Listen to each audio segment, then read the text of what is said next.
नेक का ये डिज़ाइन जब मैंने अपने ड्रेस के ऊपर ट्राई किया तो मेरे मुंह से सबसे पहली जो बात निकली थी वो ये थी कि ज़ालिम क्या चीज़ बन गई है। इतना कोई खूबसूरत ये नेक का डिज़ाइन बना था।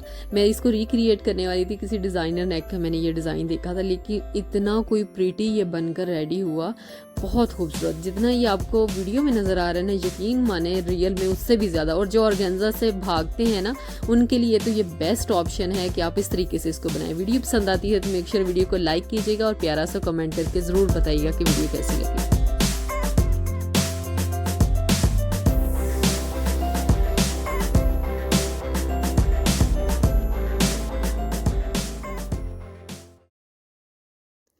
हे एवरीवन, अस्सलाम वालेकुम, welcome back to my YouTube channel. कैसे हैं जी आप सब? आई होप आप सब ठीक होंगे। अल्हम्दुलिल्लाह मैं भी बिल्कुल ठीक हूँ। सफ़ायर की जब भी सेल लगती है, आई होप आप सब कोई भी मिस नहीं करते, क्योंकि मैं सफ़ायर की बहुत बड़ी फ़ैन हूँ। मुझे सफ़ायर के ड्रेसेस जितने पसंद है, शायद ही किसी और ब्रांड के मुझे इतने ड्रेसेस पसंद हो, तो मैं कभी भी मिस नहीं करती। मैं हमेशा जो है वो प्रेफर करती हूँ कि सफ़ायर का जो फैब्रिक है ना, वो इतना अच्छा होता है कि आप उसको जितनी दफ़ा मर्ज़ी वॉश कर लें, जितनी दफ़ा मर्ज़ी उसको पहन लें, वो फट जाएगा लेकिन वो कभी भी ख़राब नहीं होगा। तो इस वजह से मुझे सफ़ायर के फैब्रिक बहुत ज़्यादा पसंद है। तो ये सफ़ायर का मैंने जो ड्रेस लिया था, ये मैंने सेल में से ही लिया था। प्राइस अब मुझे इसकी याद नहीं है, लेकिन ये 2 पीस ड्रेस था और इसके साथ इस तरह से पैचेस दिए हुए थे, तो बड़ी ही रीज़नेबल प्राइस में मुझे मिल गया था। तो कटिंग की भी थोड़ी सी वीडियो मैंने इसमें ऐड की है। इसके साथ इस तरह से जो था ना, वो बॉर्डर भी साथ दिया हुआ था। तो मैं इतने की अच्छे तरीके से, मेरे जो कहते हैं ना खुराफाती दिमाग में आइडिया इतना अच्छा है कि मैं इसको जब पूरा स्टिच करूँगी ना, तो आपके साथ लाजमी शेयर करूँगी कि मैंने इसको कैसे स्टिच किया और कहाँ पर ये बॉर्डर मैं अटैच करने वाली हूँ। तो ये देखिए, मैंने डबल फोल्ड करके जो है वो फैब्रिक बिछा लिया है, फ्रंट का और बैक का। और अगर आप नोटिस करें तो फ्लावर्स जो हैं वो ऊपर वाली साइड को जा रहे हैं, तो आपने इस बात का ज़रूर ख्याल रखना है कि फ्लावर्स की जहाँ पर डायरेक्शन हो ना, उसको आपने लाजमी देखना है। तो यहाँ पर ये देखिए, इस तरह से हमने इसकी कटिंग कर लेनी है। मैंने नीचे से जो इसकी शेप है ना, वो ए शेप रखी है। आजकल इसी तरह की ट्रेंडिंग कुर्ती जो है वो चल रही हैं। तो ये देखें, ये हमारी बैक साइड की कटिंग हो गई ऊपर। और यहाँ से थोड़ा सा इसको मैं सेट करके ऊपर से भी हमने इसको कट करना है। पहले थोड़ा सा स्ट्रेट कर लेते हैं, ये देखें इस तरह से। और ये फ्रंट पार्ट की अब मैं कटिंग करने लगी हूँ। यहाँ से ये देखें, फ्रंट को मैंने उठाया और यहाँ से इसको डीप कटिंग दी है मैंने शोल्डर के पास, और यहाँ से दोबारा से मैंने 1/2 इंच का मैंने इसको शोल्डर से ड्रॉप किया है थोड़ा सा। तो ये हमारी कटिंग हो गई जी शर्ट की। तो यहाँ पर ये देखें, ये चौक के भी मैंने निशान लगा लिए, और ये स्लीव्स की मैं कटिंग करने लगी हूँ। तो स्लीव्स को भी मैंने इस तरह से फोल्ड करके बिछा लिया है। तो यहाँ पर मैंने 3.5 इंचज़ के गैप पर इस तरह से इसको तिरछी सी जो है ना वो शेप दी है। अब यहाँ ये तो होगी ना हमारी कटिंग। अब फ्रंट को मैं दोबारा से उठाऊंगी और यहाँ से दोबारा 1/4 इंच की इसको ये देखिए कटिंग दूंगी। यहाँ से डीप कटिंग देना मस्ट है। तो यहाँ से क्या होगा कि आपका शोल्डर का फैब्रिक कभी भी इकट्ठा नहीं होगा और ना ही आपको कभी भी तंग करेगा। तो बड़ी अच्छी इसकी शेप आ जाती है। मैं हमेशा अपनी जो स्लीव्स की मेजरमेंट है ना, वो 22 इंचज़ रखती हूँ, तो आप अपने अकॉर्डिंग लीजिएगा। और स्लीव्स हमेशा मैं आगे से ओपन पहनती हूँ।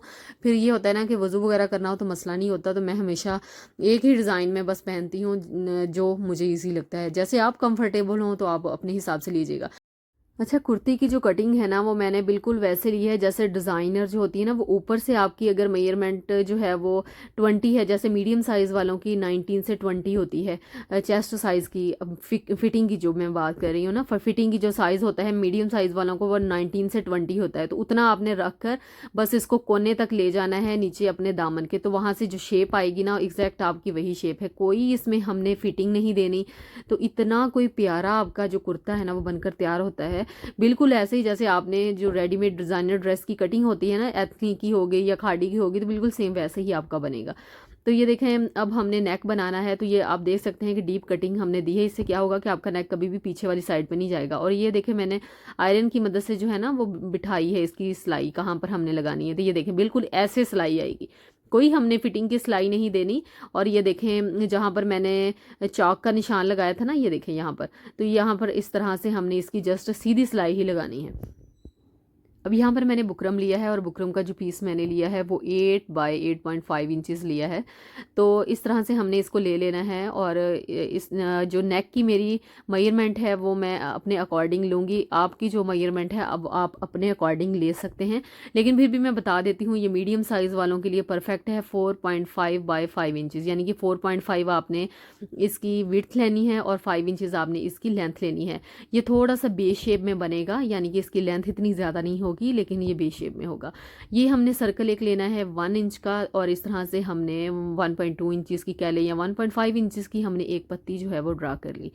तो पत्ती आप बड़ी छोटी कर सकते हैं, लेकिन मैं प्रेफर करूँगी कि जितनी छोटी पत्ती होगी ना उतना ही क्यूट सा बनकर तैयार होगा। तो ये 3 पत्तियाँ हमने ड्रा कर लेनी हैं। तो इसके बाद हमने ये मैंने फोल्ड करके बिछाया हुआ है बुकरम को और इस तरह से हमने पहले एक सर्कल रखा, बिल्कुल पत्ती के पास ही हमने रखना है और फिर थोड़ा सा गैप छोड़कर दोबारा से एक पत्ती और इस तरह से हमने इनको आपस में जॉइंट कर देना है। अब दोबारा से सेंटर में हमने थोड़ा सा गैप छोड़ा और ये 2 हमने सर्कल दोबारा से ड्रा कर दिए। अब यहाँ पे हमने इसको इस तरह से तिरछी शेप देनी है और दोबारा से इसको इस तरह से ऊपर से घुमा के दूसरी साइड पर ले जाएंगे। ये देखें, तो ये नेक की हमारी जो है वो ड्राइंग हो गई है। कितना अच्छा स्केच बना है। तो हम हमेशा कोशिश किया करें कि ड्राइंग आपकी अच्छी हो, क्योंकि जितनी अच्छी आपकी ड्राइंग होगी ना, डिज़ाइन तो हमने उसी के ऊपर बनाना है, तो उसी को हमने फोल्ड करना है। अगर वो अच्छी होगी तो डिज़ाइन भी ऑटोमेटिकली हमारा अच्छा होगा, हमें इतनी मेहनत नहीं करनी पड़ेगी। अब हम इसको कटिंग करके इसके अंदर से निकाल लेंगे ये पीसीस। बिल्कुल आपने जैसे जैसे आपकी ड्राइंग जा रही है ना, आपने वैसे वैसे घुमाते जाना है और इसकी कटिंग करते जाना है। एक मैंने ब्लैक वाला डिज़ाइन जो था वो बनाया था, तो वो वीडियोस आपने बहुत पसंद किए। तो कल उसके ऊपर एक कमेंट आया कि वो क्योंकि सर्कल में था, तो एक लड़की थी उसने कमेंट किया कि आप ही मुझसे सर्कल जो है वो अच्छे से कटिंग नहीं होते, मैं क्या करूं। तो एक तो ये बात होती है कि जब तक प्रैक्टिस नहीं होगी आप नहीं कर सकते। अगर आप बिगनर्स हैं तब भी आपको मुश्किल होगी। बड़ी कैंची के साथ नहीं, छोटी सीजर ले लिया करें, उसकी मदद से एक दफ़ा प्रैक्टिस कर लिया करें, बजाय इसके कि आप अपना सूट ख़राब कर लें। किसी चीज़ के ऊपर प्रैक्टिस कर लिया करें और उसके बाद जो है वो चीज़ बनाया करें, तो फिर ज़्यादा अच्छा रहता है। अगर आप बिगनर्स हैं और डायरेक्टली अपने ड्रेसेस के ऊपर जो है वो आप बनाना स्टार्ट कर देंगे, तो ये है कि मेहनत तो लगती है, हर ड्रेस के ऊपर मेहनत तो लगती ही है। तो इसलिए ये है कि सूट ख़राब करने से बेहतर है कि आप थोड़ी सी प्रैक्टिस कर लिया करें, जो कि आपके काम को परफेक्ट बनाती है। तो अब यहाँ पर ये देखें, मैंने जो नेक था वो कटिंग कर लिया और उसको मैंने एक्स्ट्रा फैब्रिक के ऊपर आयरन कर लिया और उसको साइड के ऊपर सिलाई लगा के एक्स्ट्रा फैब्रिक कट कर लिया। अब मैंने क्या किया कि इसी नेक को मैंने अपनी जो शर्ट का फ्रंट फैब्रिक था, फ्रंट घेरा था, उसके ऊपर मैंने इसको रखा और पहले मैंने सेंटर से सिलाई लगाई और ऊपर से भी सिलाई लगाई। उसकी रीज़न ये थी कि जब मैं इसके ऊपर सिलाइयाँ लगाऊँ ना तो ये इधर उधर ना भागे। अब मैंने क्या करना है कि ये देखिए साथ साथ बिल्कुल जो मेरे पास पैटर्न है उसी को फॉलो करना है, ज़्यादा मुश्किल नहीं है, बस जो पैटर्न है उसी को फॉलो करते जाएंगे। अब ये देखें, अगर आप नोटिस करें तो जो सर्कल हैं उन सर्कल के दरमियान आपको गैप नज़र आ रहा होगा। गैप इतना है कि अगर हम सेंटर से फैब्रिक को कट करें ना तो वो हमारी सिलाई जो है वो कटिंग नहीं होगी। तो ये आपने बात माइंड में रखनी है जब आप पैटर्न पहले ड्राइंग करेंगी और पैटर्न को कट कर रही होंगी ना, तो आपने उन सर्कल्स के दरमियान इतना गैप लाजमी रखना है जितना आपको वीडियो में नज़र आ रहा है। ठीक है जी, वरना क्या होगा कि फिर जो उनकी नोक है वो बिल्कुल एक दूसरे के आमने सामने आ जाएगी और जब आप कटिंग करेंगी फैब्रिक की तो क्या होगा कि वो सिलाई कट जाएगी, जो कि फिर रफ हो जाएगी, आपको बार बार सिलाई लगानी पड़ेगी, फिर भी वो निकलती रहेगी। अब यहाँ पर हमने ये टास्क थोड़ा सा मुश्किल है, इसके लिए मैं पहले ही आपको बता रही हूँ कि थोड़ा सा सब्र और हौसला चाहिए होगा। ये नहीं है कि मुश्किल है, तसल्ली से करने वाला काम है। अगर आप जल्दबाजी करेंगी ना तो वो नोक जो है वो नहीं निकलेगी और आपका ड्रेस ख़राब हो जाएगा। ठीक है जी, तो यहाँ पर ये आपके सामने है, आपको एक सीज़र चाहिए, आपको एक बड़े वाली सुई चाहिए। अब ये करना आपने कैसे है कि ये देखें, आपने जो बुकरम वाली साइड है ना ऐसे हाथ में आपने पकड़ लेनी है और ऐसे ट्विस्ट करना है दो फिंगर्स की मदद से, ऊपर वाला फैब्रिक और नीचे वाला फैब्रिक पकड़ के जब आप अंगूठे से और फिंगर से ट्विस्ट करेंगी ना तो फिर आपने जो सीज़र की मदद से इसको इस तरह से जो है वो बाहर निकाल लेना है। तो ये बस आराम आराम से आपने करना है और यहाँ ये भी जब आप प्रोसेस कर रही होंगी ना तो आप बड़े तसल्ली से, बड़े पुरसकून, ये तो वीडियो मैंने थोड़ी सी फास्ट की हुई है क्योंकि वीडियो शूट करते हुए मेरी तकरीबन कोई 1 घंटे से ऊपर की वीडियो ये बनी थी। तो एडिटिंग कर करके मैं इसको 14 मिनट के ऊपर लेके आई हूँ। तो ये भी अगर मैं फ़र्ज़ करें कि आपको डिटेल में तसल्ली से आहिस्ता दिखाने बैठ जाऊँ ना, तो वीडियो इतनी लंबी हो जाएगी और आप बोर हो जाएंगे। ये देखें, मैंने 2 फिंगर्स की मदद से इसको ट्विस्ट किया और सीज़र की मदद से मैंने बुकरम के ऊपर रख के इसको धकेला है। याद रहे कि बुकरम ऊपर वाली साइड यानी बुकरम वाली साइड पे रख के सीज़र को आपने धकेलना है। जब ये अंदर को चला गया, फिर आपने सीज़र की मदद से नीचे से ये देखिए इस तरह से इसकी जो नोक है ना, पहले एक निकाल ली, फिर आपने दूसरी निकाल ली। बड़ा इजीली निकल जाना है। ये देखें, 2-3 मैंने आपके सामने निकाली है, बाकी मैंने ऑफ कैमरा निकाल ली है। बहुत सारी वीडियोस मैंने भी ऐसी बनाई है कि मैं उसको जो है ना वो UHU लगाकर अंदर की तरफ फोल्ड कर देती हूँ और फिर नीचे मैं ऑर्गेन्जा लगाती हूँ। लेकिन इसके नीचे तो ऑर्गेन्जा चाहिए ही नहीं था और फिर काफ़ी लोग कंप्लेन भी करते हैं कि हमें चुभता है, हमें ऑर्गेन्जा नहीं चाहिए, कोई और मेथड बताएं। तो ये स्पेशली उन लोगों के लिए मैं लेकर आई हूँ जो कि ऑर्गेन्जा पसंद नहीं करते या वो सी थ्रू चाहते हैं। तो ये मेथड मैं कहती हूँ बेस्ट है।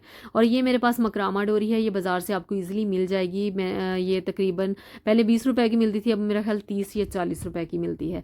तो अब इस तरह से हमने धागे को पकड़ के खींचते जाना है और इसको जो है वो इस तरह से हमने करना है। और ये इतनी सॉफ्ट होती है कि आप इसको जिस तरह मर्जी चाहें घुमा सकती हैं और जिस तरह मर्जी चाहें इसकी शेप दे सकती हैं।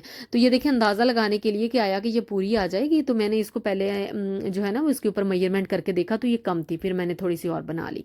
ठीक है, तो आपने भी ऐसे ही करना है। अब एक और चीज़ यहाँ पर बता दूँ जो बेस्ट है, मेरे पास यहाँ पर ना UHU ख़त्म हो गई थी फैब्रिक ग्लू। तो आपने क्या करना है, फैब्रिक ग्लू लगा के ना इसको पहले चिपका लेना है। ये देखिए इस तरह से अगर आप शेप पहले से दे लेंगी तो ऊपर से आयरन कर लेंगी तो ये अपनी जगह पर फिक्स होगा। फिर आपको ये बार बार मेहनत नहीं करनी पड़ेगी, घुमाना नहीं पड़ेगा। तो मेरे पास यहाँ पे फैब्रिक ग्लू नहीं थी, UHU ख़त्म हो गई थी, बाजार जाने वाला कोई था नहीं, तो इस वजह से फिर मैं तो साथ साथ लगा रही हूँ। लेकिन आप अगर आपके पास है तो आप इतनी मेहनत मत कीजिएगा, आप इसको पहले ग्लू से लगा लीजिएगा और उसके बाद ऊपर से जो है वो इसको स्टिच कीजिएगा। 2 मिनट का काम है, यकीन माने 2 मिनट का काम है। और ये लगाने में भी मुझे तकरीबन कोई बस 5 मिनट ही लगे होंगे, क्योंकि मैं साथ साथ सेट कर रही थी, साथ साथ लगा रही थी। अगर आप पहले से लगा लेंगी तो आपको 2 मिनट लगेंगे। तो ये इतनी कोई खूबसूरत एम्ब्रॉयडरी लग रही थी, ऐसे जैसे हमने बाज़ार से करवाई हो। किसी भी किस्म का कोई डिज़ाइन हो, आपको बाज़ार से कुछ भी करवाने की ज़रूरत नहीं है, बस ये मेथड फॉलो करें। इस मेथड से मैं कहती हूँ हर रंग में, हर डिज़ाइन में आप घर बैठे अपने ड्रेस को इतनी कोई खूबसूरत लुक दे सकती हैं। आप नीचे से देखें ये कितनी नीट है, और नीचे से ये जो फैब्रिक है एक्स्ट्रा वहाँ पर हम तुरपाई कर लेंगे। तो फैब्रिक मैंने यहाँ पर नीचे से जो है वो पेपर जो है वो मैंने रिमूव कर लिया है। और इसकी नीटनेस जो है ना वो मुझे बताने की ज़रूरत नहीं है, वीडियो में आपके सामने आपको नज़र आ रही होगी। मेरा खुद आज इस डिज़ाइन के ऊपर दिल आ गया था, इतना कोई प्यारा ये बनकर तैयार हुआ, जितना आपको ये वीडियो में नज़र आ रहा है ना, यकीन माने ये इससे कहीं ज़्यादा प्यारा लग रहा था। और मैं सोच रही थी कि ये जो पत्तियों वाला डिज़ाइन है ना, नीचे जो 3 पत्तियाँ आ रही हैं, इस तरह का डिज़ाइन अब मैं स्लीव्स के ऊपर बनाऊंगी ताकि ये मिक्स एंड मैच बड़ा खूबसूरत बने। और उसके साथ जो पैचेस हैं वो मैं कहीं और लगाने वाली हूँ, तो ये इतना कोई प्यारा बनकर रेडी होगा। और नीचे से ये हम तुरपाई कर लेंगे। और जिनको एतराज़ है कि हम नीचे ऑर्गेन्जा नहीं लगा सकते, हमें चुभता है, हमें अच्छा नहीं लगता, तो ये उनके लिए बेस्ट मेथड है। और जैसे मर्जी इसको वॉश करें, जैसे मर्जी इसको पहने। मैं कहती हूँ अगर थोड़ा सा भी ख़राब हो जाए ना तो आप मुझे कमेंट करके बता सकती हैं। तो डिज़ाइन हमारा यहाँ पर कंप्लीट हो गया है और कंप्लीट होने के बाद बहुत खूबसूरत लग रहा है। आई होप आपको मेरी आज की वीडियो पसंद आई होगी और आपको कुछ नया सीखने को मिला होगा। अगर वीडियो पसंद आती है तो मेक श्योर आपने वीडियो को लाइक करना है और मेरे चैनल को सब्सक्राइब करना है और साथ में लगी बेल आइकन को ज़रूर प्रेस करना है ताकि हर नए आने वाली वीडियो को नोटिफिकेशन सबसे पहले आपको मिल सके। लेकिन रुके, यहाँ पर वीडियो अभी ख़त्म नहीं हुई। आगे जो था ना वो मैंने इसके ऊपर पैचेस जो थे वो अटैच किए थे। तो जो हमने जिस थंबनेल को हमने फॉलो किया था, जिस डिज़ाइनर नेक को हमने फॉलो किया था, उन्होंने इसके ऊपर एम्ब्रॉयडरी भी लगाई थी। तो जाते जाते मुझे याद आ गया कि क्यों ना मैं भी पैच में से 2-3 फूल निकाल के इसके ऊपर लगा दूँ। तो मैंने क्या किया कि जो पैच था ना उसके अंदर से मैंने फ्लावर निकाले और इस तरह से मैंने उनको जो है वो काविया किया। काविया किससे किया, मेरे पास एक अगरबत्ती पड़ी हुई थी, उसकी मदद से मैंने उसको नीट कर लिया और बस 4 फ्लावर मैंने उसके अंदर से निकाले थे। इस तरह से मैंने इसको नीट करके मशीन की मदद से ही मैंने इसके ऊपर लगा लिया। कोई कह सकता है कि हमने इसको सीविंग मशीन से लगाया है, तो घर पर इजीली आप इस तरह से पैच लगा सकती हैं। तो नेक्स्ट वीडियो में मैं आपको पैच लगाने का तरीका भी बताऊंगी। अपना बहुत सारा ख्याल रखिएगा और प्लीज़ कमेंट करके ज़रूर बताइएगा कि आपको वीडियो कैसे लगी और अपने फैमिली फ्रेंड्स के साथ भी लाजमी शेयर कीजिएगा। अपना बहुत सारा ख्याल रखिएगा। आप मिलेंगे नेक्स्ट वीडियो में, तब तक के लिए अल्लाह हाफिज़।